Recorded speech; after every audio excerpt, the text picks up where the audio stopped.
trying to do any kind of going into the homes as a parole agent and. Oh, parole. So you're in a parole. God, I know you say law enforcement. Yeah. How long you been doing that?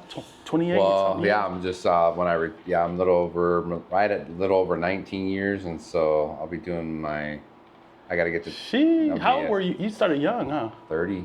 I mean, some guys start younger, but I started at 30. 30. Okay. Yeah. So it'll be. I just had my 50th birthday, so. Happy birthday! Yeah, Did you do anything for your 50th? Anything big? I'm going tomorrow or not tomorrow. This weekend on Saturday, we're gonna go watch my girl and I. We're gonna go watch the Dodgers and the Braves. Oh, you're a Dodgers fan. Yeah. Nice. That's cool. That's cool, so it'll bro. Be fun. It'll be a good time. Go down there. So tell me about that parole, though, man. Like, what do you like? How did you get into that anyway? Well, initially it started with me being in corrections. I was a correctional officer. For who? At Corcoran State Prison. Where are you? I was out there. I started in 2007, and then I was there for about, I want to say 9, 10 years, and then I promoted to a sergeant at another facility at the SADF, which is the other prison in Corcoran. I bet you saw some crazy stuff, huh? A lot of I got a lot of good learning experiences in there. Were you intimidated when you first walked in there? Oh, absolutely. It's crazy. Yeah, huh? absolutely. It's not anything that I was ever used to or knowing about, and it was a lot to learn. Yeah. What was the craziest stuff you saw, or had to deal with? Did you have to wrestle some guys and fight? No, that really was, riots and all that. That was kind of a normal thing. We've seen some riots, and we've seen a couple guys get shot with a Mini 14. We've seen some stabbings. Oh, from the guys at the towers. Yeah. So those aren't real bullets that they shot in the prison. Yeah. No, they have two different ones that they can use. They can use the Mini 14, which is the actual rifle that they use, and it has 223 rounds. And then there's the I don't remember what it's called, but it was basically it shoots like rubber bullets. What? It's been so long since I've been in the institution. I don't remember what it's called, but they shoot little. They're impact rounds. But they hurt. They hurt. You feel it. They hurt. Yeah, they're gonna bruise. They're gonna hurt, and so. Those guys get to use those in those positions up there, and then down on the ground, we just have your traditional pepper spray. We would throw some grenades and stuff like that. Did you like that corrections working there? I liked it. Yeah. I did. It was a different experience from what I'd had before. I was working retail and stuff like that, and when I got into corrections, it was different. It was scary, and to be honest with you, it was. I was just like a sponge, just soaking it in, the culture, the environment, the gang activity, kind of understanding how that stuff worked. It was so new to me that it was kind of exciting. And then, after, it didn't take very long to get involved in some incidents and stuff like that. Corcoran was a very active prison. And let me ask you, because I worked in the corrections field as well for juveniles. Okay. What type of officer were you? Were you really tough, hardcore? Were you the cool one? There's always, everybody has their thing, right? So what would you say? Would they be like, oh man, Tony's here, man, we gotta be cool, No, I feel like for the most part, I think I was fair. That's one of the things that they teach us, growing up, in, being a newbie, right? The OGs, they teach you to just be, if you're gonna be, I don't know, can I cuss? Just be free, bro. If you're gonna be an asshole, be an asshole. If you're gonna be kind of like the chill cop, then but be fair, firm, and consistent. If you're gonna be a dick all the time. Right. If you're gonna be kind of like a loosey goosey, kind of let these guys do whatever they want. I tried my best to be more in the middle. Because you can't let these guys run amok. You gotta let them know that they gotta honor the rules and do things right, but also kind of learn how to work the spirit of the law versus, just being such a hard ass all the time, because you can use a lot of that relationships that you build so that you can kind of get intel, later down the road and stuff like that. And so it was a large learning experience for me, but it was fun and it was exciting for about, my first like 7-8 years of my career. Yeah, just to get going. And it's big on respect too. Like prison system, like it's about respect and it's in building rapport too. Yeah. You know, you learn like, you know, you could be firm and they have to know that they can't get over on you, but at the same time, you know, just like respect them and show them, you know, and you know, and then the more you kind of you build that rapport, the more they open up. Correct. You know, you'll start hearing, they'll start telling you stuff like, "Whoa, okay, yeah, all right, thank you." You know, and you know, when you can get them in a situation where you're alone with them, they'll spill. You know, they'll tell you everything. A lot of snitching going on. A lot of things that they want you to know. Some of it could be diversion, tactics to kind of like, hey, keep your eyes off of me. But for the most part, it was, building a good rapport with them and just understanding the respect level. You can do well in the department, and so it was enjoyable. And you could take those qualities, some of the things you learned from that, into the business as well, which we'll get into, right? A lot. I'm sure you learned a lot of, just a lot of ways to work with people, just how to treat people, how to talk to people, and interact. Yeah. So how do you go from corrections at Corcoran, and you're born in Corcoran, born and raised? No, I was born in Hanford. I'm here in the Central Valley. I grew up in a small town called Avenel. I don't know if of course, Avenel. know where that's at. Wait a minute, don't they have a prison? They do have a prison out there. It's a federal. No, regular state. It's regular prison. state. Yeah, regular state prison. So you didn't want to go to the hometown or back? No, to be honest with you, I didn't. I don't know if it's good or bad.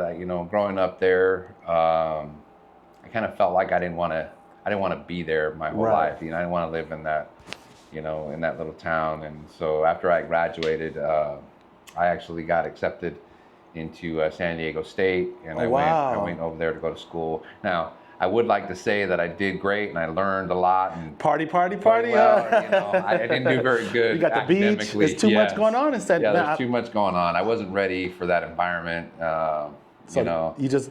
So did you join a fraternity, and were you just one of those wild guys? No. I was just trying to be an athlete, but that never really turned out very good. You know what I mean? Football, baseball. Yeah, I was trying to play baseball. It just never really panned out. It was when people talk about the different levels of competition. Right. When you're a small town athlete and everybody thinks you're. Including myself. You think you're going to a pro. Shit, you're like, oh man, you get there and it's like, man, I don't even know if I'm good enough to be on this team. Really? So it was a humbling experience, and what I didn't like was, in high school and travel ball and stuff like that, you build friendships and stuff like that. When I got to college, there was no camaraderie. It's really? Like it was like serious, business. Huh? It was serious. It was like, hey, you're competition, and it wasn't fun. I didn't enjoy it. Right. And I guess I didn't have that that drive. I thought I wanted to be a college athlete and a professional player, but I think at that point I realized like, oh man, that wasn't your path. That wasn't my path, and so. So what did you do in college? Since you didn't play ball, you stopped. I worked. I got a job. I was working, and I did. The school set me up with a security job there on campus, and I did that for a while, and then I ended up finding who eventually became my wife. And we got pregnant and had 2 kids, and came to realize that it's hard to survive in San Diego when you don't have like a great job, and so or even a good job. You're still struggling. It's so expensive. That took us out of San Diego. We moved back to the Valley. Ended up in Lemoore and then Hanford, and stayed there in Hanford for over 20 years, and then. While I was living there, that's how I ended up getting into the corrections thing. And so. But it seems like you started your law enforcement entrance in your career in college, right? Yeah. So is this something you always wanted to do? You always wanted? It's funny. I saw an old junior high book, and in there, it had my picture, and then at the bottom, it says like, what do you want to be? And then mine was cop. Oh, you've always wanted to be a cop. Oh, got it. So I gotta imagine it's kind of what I always wanted to do. I just didn't. I that was not the path that I was taking as far as like academically. I actually wanted to be like a teacher, that way I could, be like the PE coach some high school sports. And, when I realized that playing wasn't going to be a career, I was like, well, I'll just be a teacher. And right. that just didn't happen. Like I said, we got pregnant and kind of had to like put school on the back burner. And changes everything. You got to man up. You got to I got to make money. You got a baby to feed. Yes. The house. Forced you to grow up quick. So let's talk about fast forward. You're at Corcoran 7-8 years. Mm-hmm. How do you end up getting to state parole? Well, at about that point, I started to realize that environment was taking a toll on me mentally, emotionally, and I realized, I don't know if I want to do this for my full 20 plus year career. Right. And so I started looking at other avenues, being like a correctional counselor, and then I found that there was a job with parole, but what I didn't realize is that I needed my degree. And so I went back and did an online course through, which wasn't cheap, but I'm still paying on the student loans, which was University of Phoenix, right? Yeah. So, it's college scams, man. They get you for them loans and you pay until you're 90 years old. Yes, exactly. So, and then that's kind of the route that I took. And then once I got my degree, I started applying for different positions, and I was willing to go anywhere in the state. I was applying in LA. I was applying in. Oh, so you're ready to move? Yeah, I was ready to go because I wanted the whole family wherever, no matter what. To get a little, personal, I ended up getting divorced. I ended up getting a divorce probably about. Oh, it's okay. We're gonna keep it going.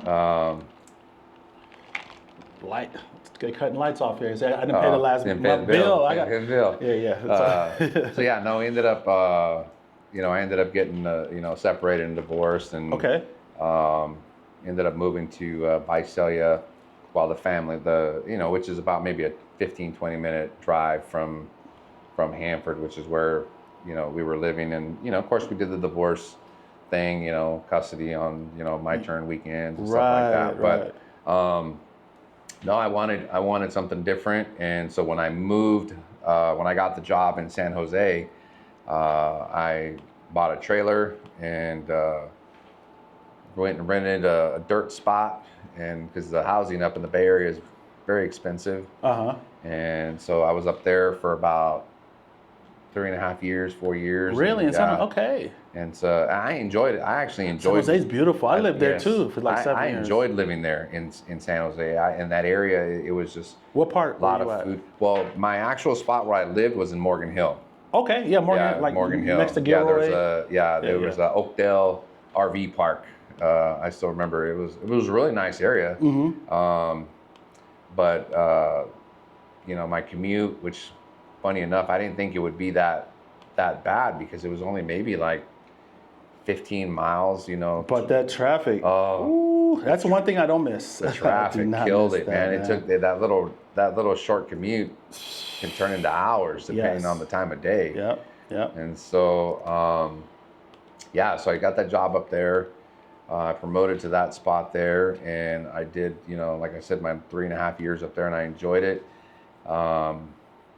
I've always wanted to come back because I knew, because my boys were still here in this area, and so after I had given them my commitment to the amount of time that I had to be there, I submitted my paperwork for a transfer to take me back to the Visalia/Hanford parole office, and so I've been there since 21.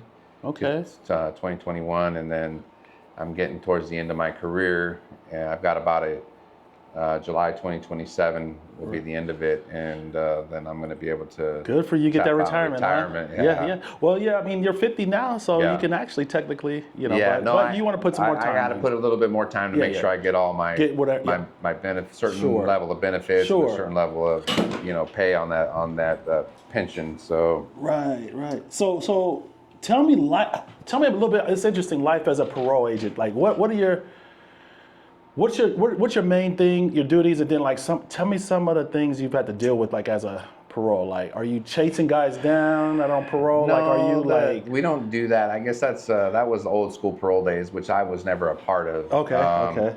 But as far as what we do now is, we monitor. My specific caseload right now is I monitor high risk sex offenders. Oh, So okay. guys that have been recently released from state prison, they wear an ankle monitor, and it's my job to make sure that they're not going to places they're not supposed to be going, parks, schools, going Wow. to places like John's Incredible Pizza, or Right, anywhere where there's kids, anywhere that's designated for children, right? So they're not supposed to be there. And so, and then I also have to make sure that they're going to court mandated sex offender treatment. So they're supposed to be going to therapy, Okay. Stuff like that. And so, Is it pretty tough to stay on top of these dudes, or is it pretty? No, for the most, it's easy. It's easy to a degree because they have an ankle monitor, so it's easy to follow where they are, where they're going. If you need to see them, you can just pull it up on the phone and go to where they are. So in that aspect, it's easy. What's the hard part is just kind of dealing with them on a day-to-day basis, making sure that, because what happens is, neighbors find out that they're living there, right? And they have issues with it. They want to complain, or they're always wanting to, which is fine. I mean, they have that right. Nobody wants, a sex offender in their neighborhood, right? And so but it gets tough to deal with and stuff like that. But we go to their homes, we go in there, we're close with the families, we talk to them. We go through their phones. Yeah. We're going through their laptops and their electronics and stuff like that when we need to. We are in their business. We're we're just like a crazy boyfriend or girlfriend, however you want to look at it, right? Like, hey, give me your phone. Let me see the password. You have to, though. And we have to. Yeah, that is part of the job. And so we, some, and then of course on top of it too, some of them that have like drug addictions and stuff like that, we're drug testing them, consistently, and making sure that they're staying clean, and when they're not, we violate them accordingly, whatever the. So you'll make the arrest right there on the spot. Arrest, well, we won't do it right there on the spot, just because we work alone. I don't have a partner. Got it. So when we go to arrest, we always have to be in pairs, and so if we decide that we want to arrest somebody, I'll have to call like a supervisor and just say, hey, which is what the word we use, we case conference, like, hey, this is what I got going on. And then the supervisors will make the decision, he needs to go to jail. And then they'll send, somebody to come out and assist, and, we'll go out there and we'll get them and take them to jail. What's the hardest part about that job, though? Reading the reports. Tough. Yeah, reading the reports, because we got to know what they did, right? Yeah. So, so what part of my job is, before they get out of prison, I have to do what's called their conditions of parole. And so I have to, everybody has the same conditions, doesn't matter what crime you are, as far as one aspect of it, which is you can't go outside of your 50 miles, can't commit any new crimes, can't have no weapons, no guns, right? And you got to be a law-abiding citizen. That doesn't matter what your crime is, everybody has to follow that aspect of the rules. And then there's the special conditions. Those special conditions are custom to each individual parolee. Okay. And so if they end up, having minor charges, then their conditions are based off of, what their victim was like, age, sex, all that stuff, gender, the case of whether or not the charges, whether it's L&L, with a child minor under 14, or was she older? There's a lot of different factors that you can take into that. Or it was just a guy who he stalked somebody, raped her. It's an adult woman, and his charges are his conditions are a lot different versus the guy who's who has maybe like the minor charges and stuff like that. And so we have to read the reports. Yes. And we have to read everything that some animosity can sink in too. It could. You know what I mean? Like Absolutely. I can't believe you did. Yeah. Man, and then so you got to refrain and restrain yourself. yourself. It takes it does take a toll, and if you don't learn to control, your emotions and your feelings and stuff like that, absolutely you can have some animosity, and just understand to just be professional and just treat them like a person, a human being, and just try and do your job and be professional about it. That's it. Unfortunately, you got to understand that they have a sickness and they're sick and they need help. So it's just trying to find. Hopefully, they do. Do these guys ever get like really rehabilitated? Like, do you ever any of them like just really switch and never do it again, or like what's the ratio of those that? Well, I don't know. I don't know the exact. I don't know what the exact percentages are, the numbers are, but my experiences has been with my during my time with parole is that they're never really like they may never commit the crime again, but that doesn't mean that they don't maybe want have to the urge and have the urges and desires to, which is why they go to counseling. So they go to counseling to basically teach them, show them how to cope, how to deal with those kind of things. And then you got some guys that just they can't. It's almost like a like a drug addict. Like they crave it, they want it, they need it, and so so those are like the serial, like the guys that are just like those particular guys should never get out. But and a lot of times those offenders were victims at one when they were little. Correct. Right? And so they're just repeating it. It has been there's documentation that does show that a lot of times they have been victimized themselves, and that so that's kind of where they're able to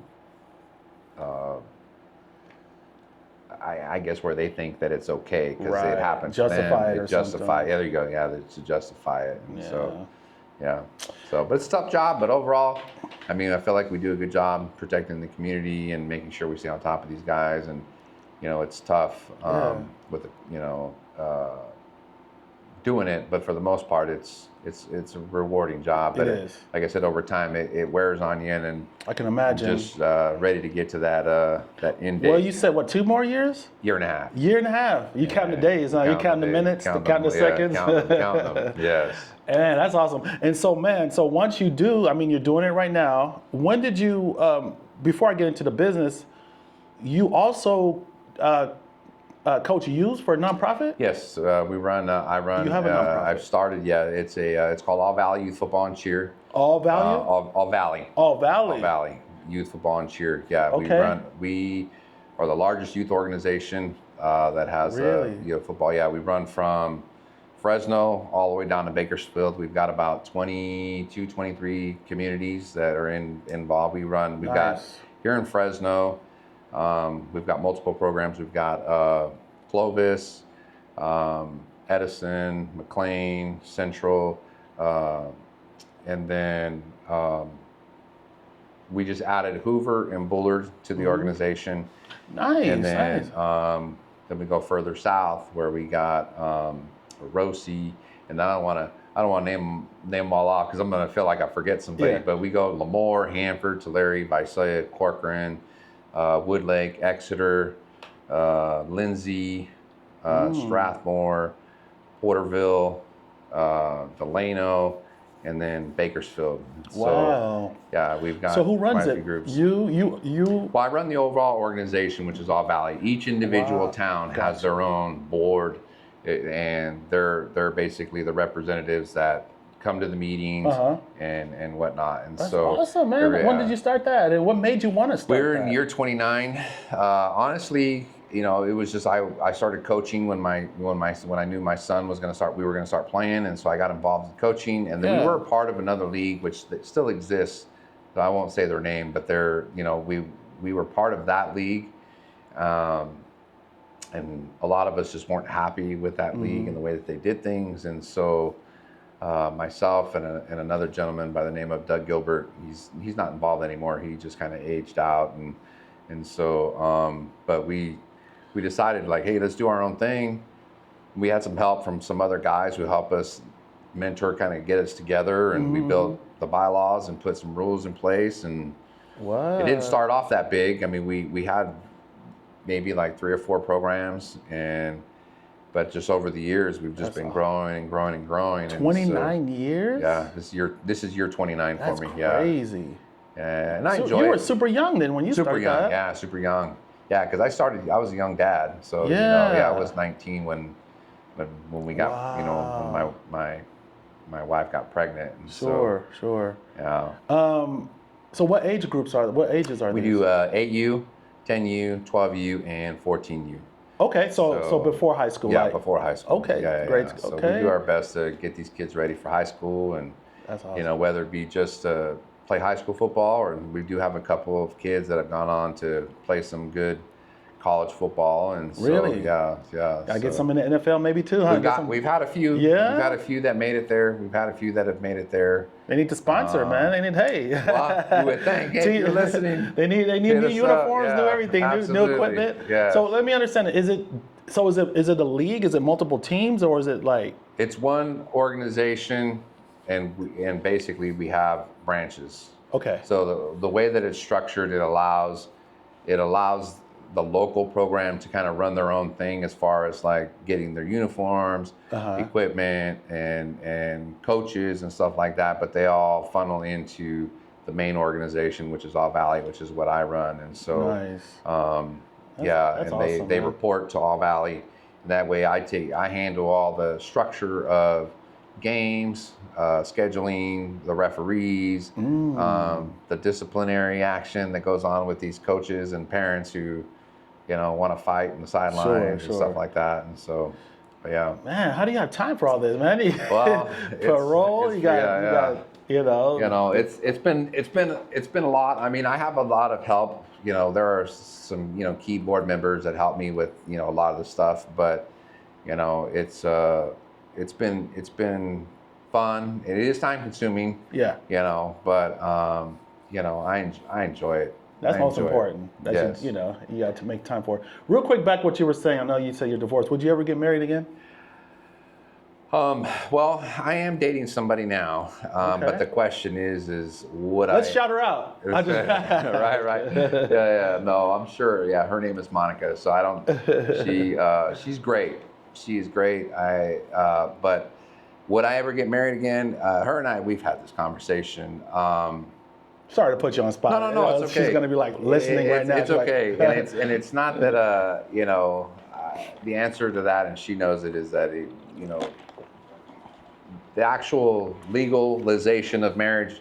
No. Would I put a ring on her, and would I call her she's mine, I'm hers, and will we move in together? Absolutely. Those are things that I would be willing to consider. And it's not a thing against marriage or anything like that. Yeah. To kind of go into a little bit more detail with the reason, the why, is my retirement. The way my money is set up. The way, right? You know how that goes, right? The way that my retirement is, right? So right now, when I retire, I receive my pension and it's mine. But when I pass away, I'm able to will it to my 2 sons. Okay. And so, and they can they'll split it 50-50, right. And they'll be able to have it. On the paperwork that the CalPERS makes us sign, it says on the very bottom that if I were to ever remarry, it will kick my sons off the policy, and then it automatically goes to my spouse. To the spouse. And so, and I told her, I said, it's not that not that I wouldn't love you, that I wouldn't want to marry you. It's just that that's a commitment that I want to give to them, and that that way, goes to them. I told her she can put a life insurance policy on me if she wants. That way she can say, you can say, hey, we'll talk after I pass away, after my sons get their money. Yeah. Then we can talk about it. Then we can talk. Yes, absolutely. Okay. Yeah. Well, I got you. I got you. So talk to me about this Bio-One, man. What Did you come up with the idea? Is it something that already existed? It Like, how did exists. you even? When was the day where this popped to your mind? Like, you know what? So for a while, I wanted to do a business. Okay. I wasn't really sure what my original business, what I've always wanted to do to get started, which is I wanted to do laundromats. Wow. So I looked into it. I put together some business plans and came to realize that starting a laundromat is not cheap. Okay. It takes a lot of money, right? And so, and it's not necessarily the startup cost in itself as far as like, hey, I'm a business and I want to rent out this property. It's the equipment. It's all the, the washers, the dryers, it's the insurance and everything that comes along with it, right? And so there was a lot of upfront costs when it comes to running a laundromat. And so I don't make that kind of money. I didn't save that kind of money. And so when I started looking for business loans, they weren't willing to give it. They were just like, no, you're too new of an entity.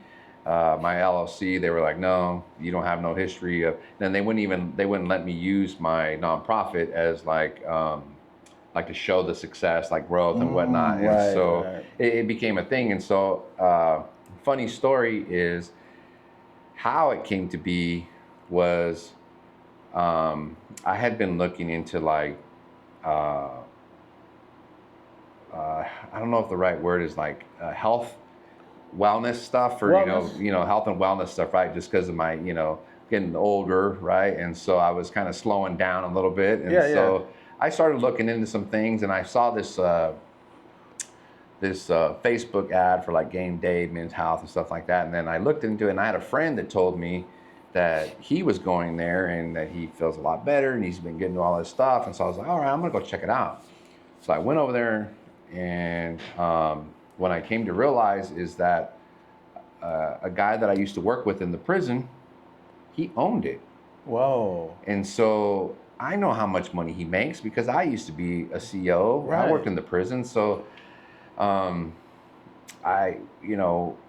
after I had my appointment and did my thing there with them, I left, and I was like, man, I got to talk to him because I'm curious to know how he got this started. And so we talked, and he put me up on game on a guy who was a franchise coach. I didn't even know that. That's a thing. That's a thing, right? A franchise coach. Yeah. And so he put me in touch with him, and I started. We met. We did a personality. He did a personality test on me, and we did all these things. And he interviewed me, kind of similar to how we're talking now. And he says, I'm going to take all this information and I'm going to come back with you with 5 franchises that I think you might like. And so I did tell him, I said, I don't want to do restaurant. Sure. I don't want to do anything with food. Taco Bell, nothing like that. And I go in 2, and I don't want to do anything with like coffee shops. Like I don't want to do the coffee shop thing. And so he came back and he had me look at a couple different things. Now, which was a good one. Now that I'm looking at it in hindsight, it could be one that I could have done. I just didn't think of it in the way that I look at it now from a business perspective. Dog grooming is a booming business right now. That's interesting. Booming. I've never heard. Nope, don't know nothing about it. I didn't either. And I don't know if you have a dog, but I have a dog. Okay. And it takes me 3 weeks before I can get an appointment.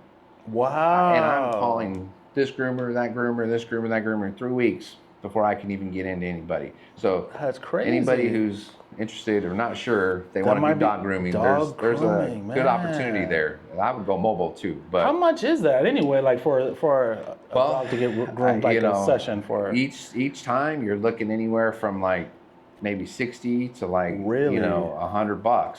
What? Yeah. Probably more than a regular haircut. Oh, absolutely. That's crazy. Yeah. No, so dog grooming is a big thing. So when he brought me back the list, he had brought me a list of things, which was like remediation of dealing with like tile.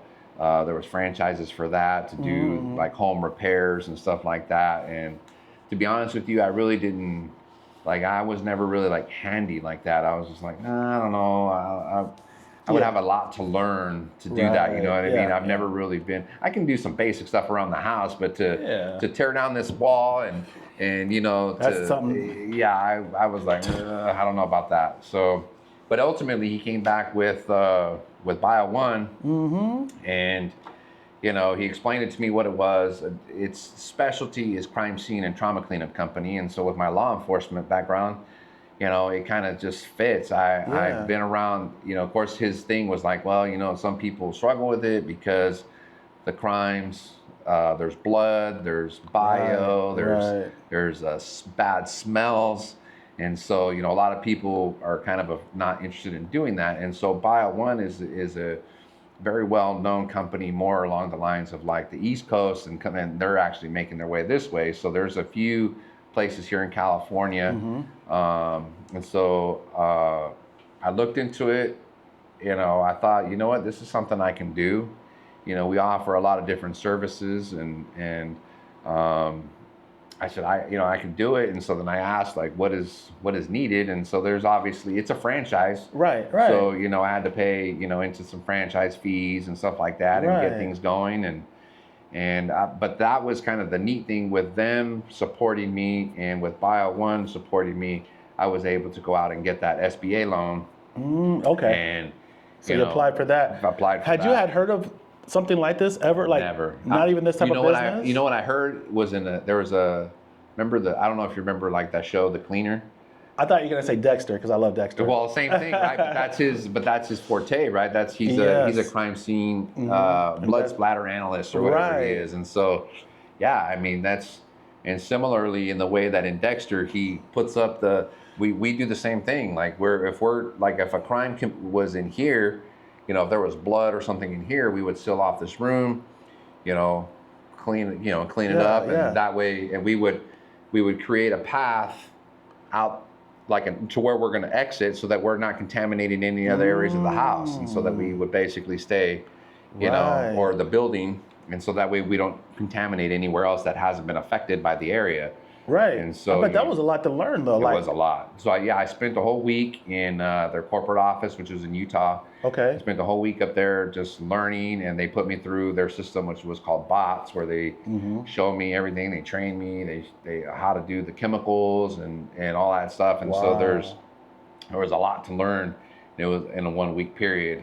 And then of course, before going there, they made me take like a class that was called HAZWOPER and all the bloodborne pathogen stuff, and we had to go through some asbestos training, because although I'm not certified to clean asbestos, I need to be able to identify and know, like, oh my God, because if there was blood like here, and then I start tearing this down, and then I realize there's asbestos there, we got to stop, you know, because now we got a different issue here on top of like the crime scene stuff. Sure. And so, you know, we get trained with all the lead based stuff, and so we get trained on a lot of stuff. So there's a lot involved, and I just recently got trained with meth and fentanyl decontamination.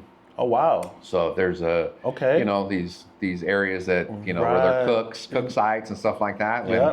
You know, when they get busted, and you could go in there and do the clean outs and stuff like that. And so obviously there won't be any drugs there. The law enforcement agencies will take that, but all the leftover, like the residues and, you know, stuff like that, need to be cleaned up. You cleaned up really good, so it was like... Well, I haven't had one of those jobs yet. I'm waiting. Right. But, you know, looking forward to that. Was this something... I'm assuming you love it, and I don't know if you're passionate, but was it something you grew into and just really enjoyed as you kept learning, or was it like, you know what I mean? Like, or is it just...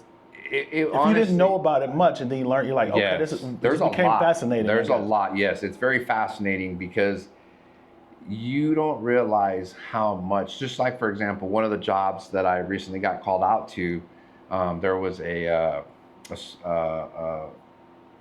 event that occurred, and it was a suicide attempt. They didn't kill themselves, but they attempted to kill themselves, because there was blood everywhere.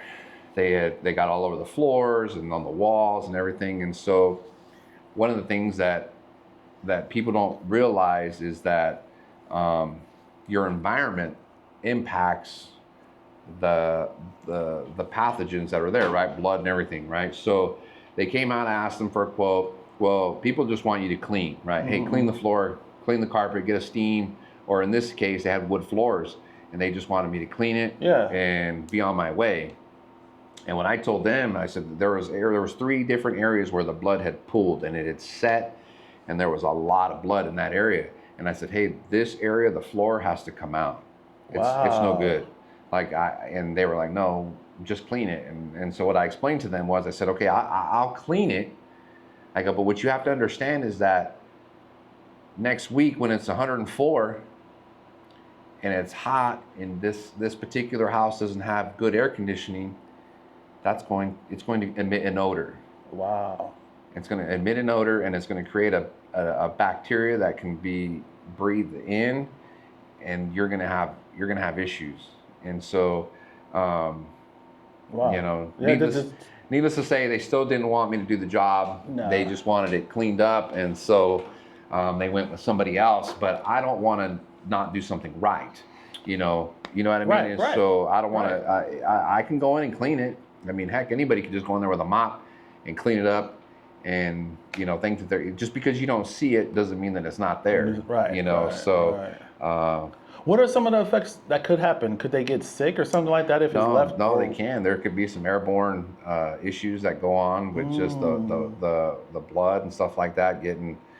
It's just not, that's if that there's issues with the blood. There could be, different types of like hepatitis and all kinds of different things. So you never know what's in there. And so, you don't want to inhale any of that kind of stuff. And so it just makes it for a bad situation. So do you partner with like any PDs or anything here? Like when you... No, that's something that I've wanted to do. I've tried to do, and it's been very difficult. Even with me being in law enforcement, you would think that it'd be easy for me to get in with those guys. They got there. But the problem, the problem is that the initial aspect is they're not allowed to make a recommendation. Okay. They're not allowed to, because the police departments don't want the liability of saying like, well, we